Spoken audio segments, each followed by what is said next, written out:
What's good, YouTube? It's your boy back. I your back on another lit banger video. Hey, this video we finna react to the dark story of King Von and Ki. I ain't gonna lie, I'm cool. I'm so bored. I just want to do a reaction video for the first time. That being said, make sure you subscribe to the channel. That being said, subscribe to the channel, like the video on the road to 4 and subscribe. That being said, y'all like the reaction? Just, you know, shit. Hey, let me know. What you do more? Let me know. That being said, for kids. Oh, this story based on rumors of the street. Take everything with a grain of salt. On September 25th, 2012, King Von, a member of O Block, would encounter a rival Southside Chicago gang member by the name of Ki on a local train ride. I do look like Butter for real. I ain't gonna lie, Butter. That's your motherfucking sister. That's your sister. Y'all look just alike. Oh, Wooski. Wooski got shot now. My bad. Is a member of STL, which stands for St. Lawrence, a street in which most STL gang members reside on. STL and O Block have had a strong hatred for each other for years, and the rivalry between the two gangs has resulted in many casualties.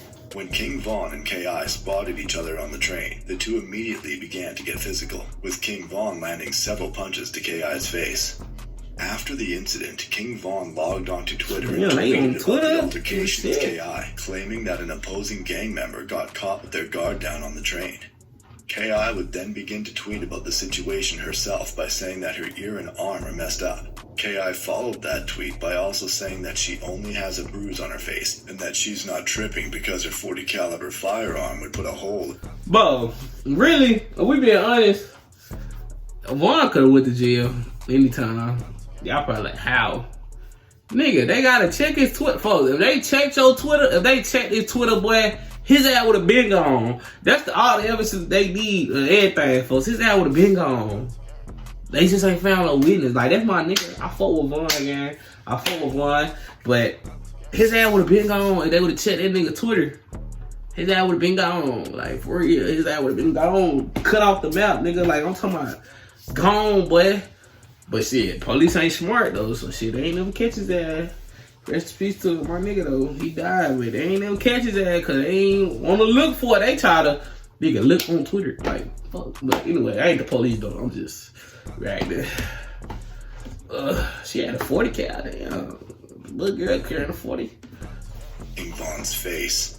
This situation stemming from the altercation on the train would soon become the start of King Von and Ki frequently communicating with each other on social media. Just 4 days after the train incident, Ki would tweet, "Retweet if you think I look good," in which King Von would retweet shortly after.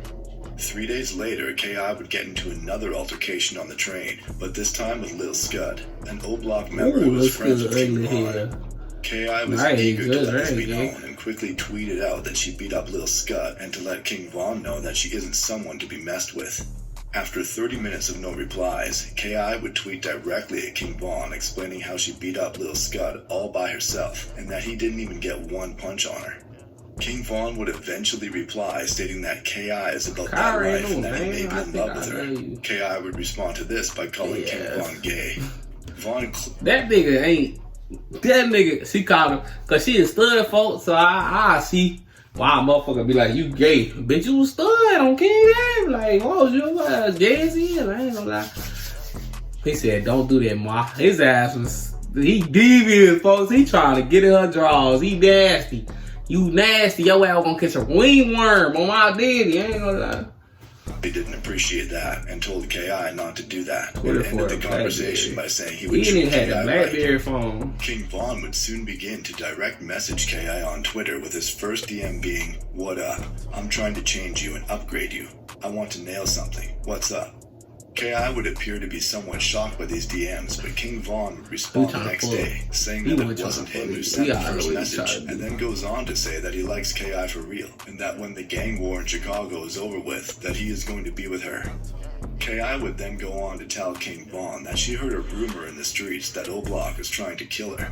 King Von would respond to those claims, stating that what she heard was true, but he doesn't think he could do it because he thinks she's actually cool. The two then discuss when they are going to stop gang. Let me read it. Hell no. But that little bitch said y'all in the wick plotting on me, saying y'all gonna kill me. Let me sound like Von. On BD, I ain't gonna lie, motherfuckers on that bitch. I don't even think I can kill you. You cool as hell on phone now. When you gonna start gangbanging for? Man, I ain't goofy. When you gonna start gangbanging, fuck you talking about? You funny as hell on BD. I ain't trying to go on you. I'm just asking. And I don't even know. I probably just have to die in this shit because I don't like losing or quitting. I love my niggas.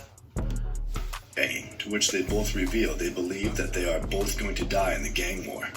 KI then goes on to say that she thinks... Yeah, I was thinking the same thing. We ain't no flats on GD. Y'all as must really be threatened by me. Y'all think y'all gonna take me out. Block feels threatened by her, to which King Von would respond with, "Look, I'm not trying to mess with you. Like, I ain't trying to tweak with you. So why you wanna go ahead and tweak with me? Nah, we just trying to get over who. Hold on, what? And I'm so slow. I'm slow as hell. And now we just be trying to get whoever it ain't. Like, we ain't thirsty to get you. Well, I don't know. So why are you trying to mess with me? We are just trying to get whoever. It's not like we are in a rush to get you. But I had a 9mm on me when I saw you riding my bike and was going to grab you, but the police were right there. The girl with me also had a 7mm when we saw you on the train. If we were really trying to get you, I would have took my chances then."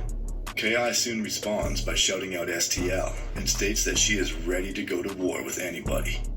Vaughn then tells her that she doesn't always have to act tough, to which KI says, "Treat enemies like enemies. What do you expect?"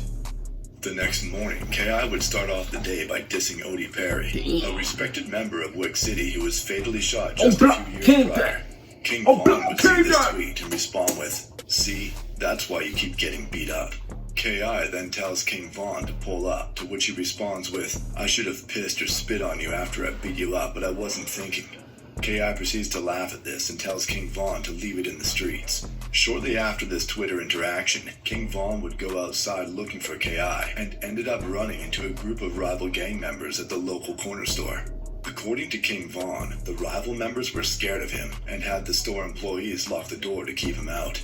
Vaughn would tweet about this as soon as it happened, to which KI would respond by saying she is on her way. Hey. King Vaughn would quickly... Shut up. Shut the fuck up. On BD, them niggas in the store shook. They in the store, man. They had the store man lock the door, and these niggas on rolls ain't on shit. What was Kyra tough at? Nah, don't get on the train, cause this shit. Fugazi. I'm saying Fugi. That shit Fugazi, homie, and I ain't coming back to later, so take your time. Or not to come, since he was already leaving the store anyways.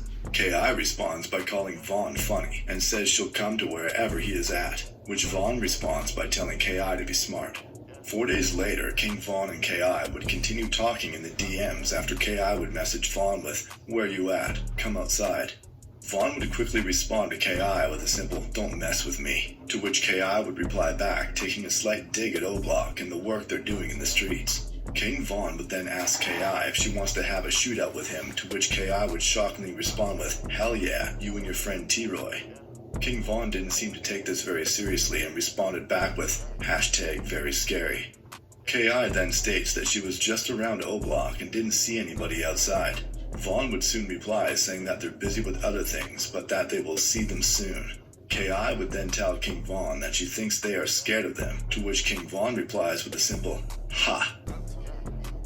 The conversation would then go dark for 3 days until King Vaughn would randomly message KI saying, "What's up? When are you gonna let your hair down and put on a tight dress for me? I would risk my life to get some of that." KI did not respond to this message. After that message, the two didn't speak to each other for about a week, but then on October 24th, 2012, KI would announce on Twitter that she would be going to Swisher Sweets, a popular store located in O-Block territory. King Vaughn would reply to this tweet moments later saying, "Don't do that. Today is not the day." KI would then respond by saying that she never even sees King Vaughn despite the fact that she's always outside. Vaughn would then say, "I saw you before, right or wrong." KI would respond with, "Yeah, but ever since then, I feel like you've been hiding because I've been coming through your territory ever since." King Vaughn replies with, "I've been going to Rhodes, but I think when you come over here, I be over here." K.I. ends the conversation with a simple LOL. 2 days later, K.I. would suddenly post a tweet stating that King Von was a goofy who got beat up by her friend FBG Butta just 2 years prior. King Von would see this tweet and soon reply back saying, "And you know the other stuff I did to you guys, right?" To which K.I. would say, "You think you're drilling but you need practice." King Von fires back by denying that he needs drilling practice, in which K.I. responds by saying, "Von is saying too much for Twitter, and that Von's friend Sheroid, an O-Block member who was fatally shot a few months prior, knows about her." King Von then laughs at K.I. for saying "on GD," then proceeds to tell her that she can ask her dead friends about him. 3 days later, K.I. would tweet at King Von saying, "I want to meet King Von face to face," in which Von would respond with, "LOL, you don't really want that, Kira." K.I. would then respond with, "See, you don't think I'm tough." 4 days later, K.I. would once again tweet at King Von, saying that she hopes people in O-Block don't actually call Von King Von, and that it's suspect if you do. King Von would respond back by claiming that he earned the name King Von. K.I. responds by bringing up the fact that Von used to get beat up back in the day. Von replied back laughing at the fact that K.I. was even talking about getting beat up, and that if it wasn't for guns, he would be walking up and down their block all day. 6 days later, King Von would make a tweet about K.I. saying that she sounds good on the phone. This would indicate that King Von and K.I. physically talked on the phone with each other, and didn't just message each other back and forth on social media. Von would also make a tweet several hours later complaining that K.I. hasn't answered her phone all day. King Von would eventually get arrested on November 20th, 2012 for unlawful use of a weapon by a felon. This arrest led to King Von sitting behind bars for over a year. While behind bars, King Von's sister, Kayla B, tweeted at K.I. telling her that Von misses her and that she should go and visit him in jail. K.I. responded with LOL, but Kayla B followed up insisting that her brother King Von wanted to see her.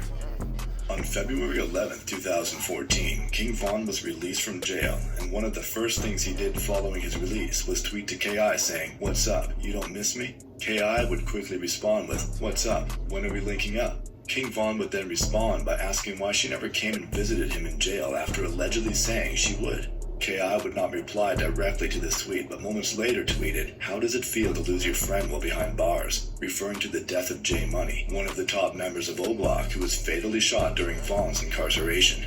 King Von wouldn't say anything about the tweet, but would later tweet RIP J Money in honor of him. K.I. would soon retweet this as a way of taunting him, to which King Von would quickly compose a tweet discussing Crack and Modell, two STL gang members who unfortunately passed away. While all of this was going on, O-Block was already making plans to avenge J Money after word got out that an STL gang member by the name of Lil B was allegedly responsible for the death of J Money. O-Block was ready for Lil B, but before they could meet face to face, Lil B was fatally shot by the Chicago Police Department in March of 2014 after reportedly pointing a gun at one of the officers.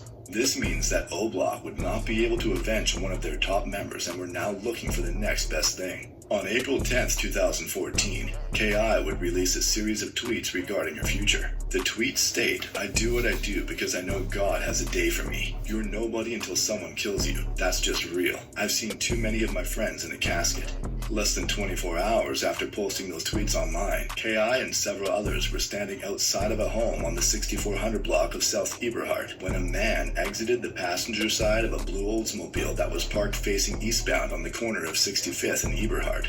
The man proceeded to walk northbound on Eberhard and quickly began shooting at the group of people standing in front of the house. The suspect would then retreat back to the getaway vehicle and flee the scene going eastbound on 65th Street. 3 individuals were hit during the situation and were immediately rushed to nearby hospitals.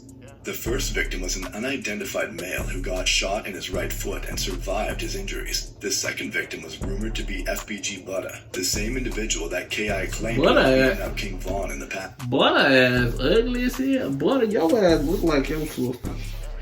Butta ass looking.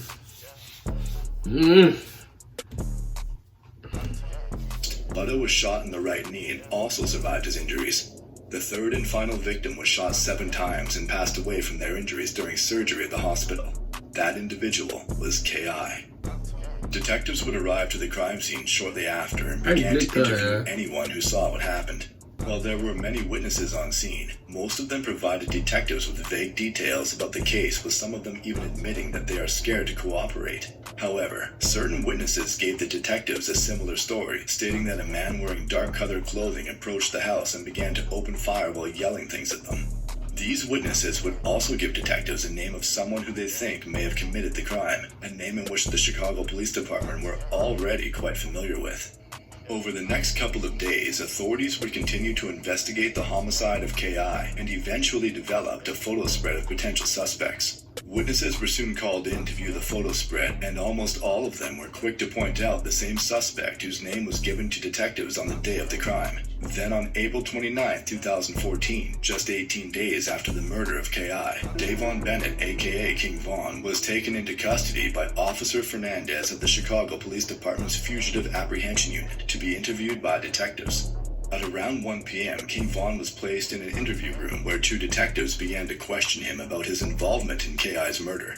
Von would quickly deny all involvement and stated that he doesn't even know K.I. and never goes around 65th Street. The detectives would then ask Von if he would be willing to do a polygraph examination, to which he would agree to do, and was given food and water. While this interview was taking place, 4 cooperating witnesses were called in so they could view an in-person lineup of the suspects. The first witness to view the lineup told authorities that they were unable to identify the suspect, while the second witness pointed to King Von and said it could possibly be the suspect but wasn't sure. The third witness couldn't make an identification but verbally told detectives it was King Von. The fourth and final witness viewed the lineup and pointed directly to King Von. 2 assistant state attorneys would then arrive shortly after and began to review all the evidence in the K.I. case. Detectives would then go back to the interview room to check King Von, where Von would begin to tell detectives that he changed his mind and will no longer do a polygraph exam. King Von then starts giving detectives an alibi, claiming that he checked in at his parole office on the day of K.I.'s death. Detectives immediately started looking into Von's alibi and was able to confirm that he did in fact check in at his parole office, but there was still 30 minutes of unexplained time where he could have still committed the crime. Then on April 30th, 2014, the Cook County State Attorney's Office would announce that they are declining to prosecute King Von for the murder of K.I. due to inconsistencies in the witness statements. This would mean that internally this case is solved according to the Chicago Police Department, but to the public this case is still unsolved with the suspect still at large. King Von was then released from police custody around 6:30 p.m. that same night. Less than 2 hours later, King Von would tweet, "I'm so happy and grateful. I'm too real for this." King Von would then go on and get arrested for another murder less than 3 months later. He sat in the Cook County Jail for over 3 years while awaiting trial. During the trial, King Von was acquitted of all charges due to lack of evidence and was released back into the free world. After being released, lifelong friend and rapper Lil Durk would take King Von under his wing and attempt to turn him into a gangster rap superstar. Within a matter of months, King Von would become one of the top street rappers in the music industry, with his music surpassing tens of millions of streams each month, and even received cosigns from A-list celebrities such as NBA star LeBron James. Then, on November 6, 2020, King Von's iconic music career would be cut short after he... My nigga Von. But if y'all made it to the end of the video, like the video, subscribe to the channel. Y'all want more videos like this, let me know. Best said, I'll catch y'all in my next video. I'm out. Peace. I love y'all. I'm tired of here. I'm finna edit this video and go to sleep. See y'all later. Look at my lips and my teeth. I just look so good. I'm tired of your ass. Just all you do is just, you're always fucking with me. Just all you do.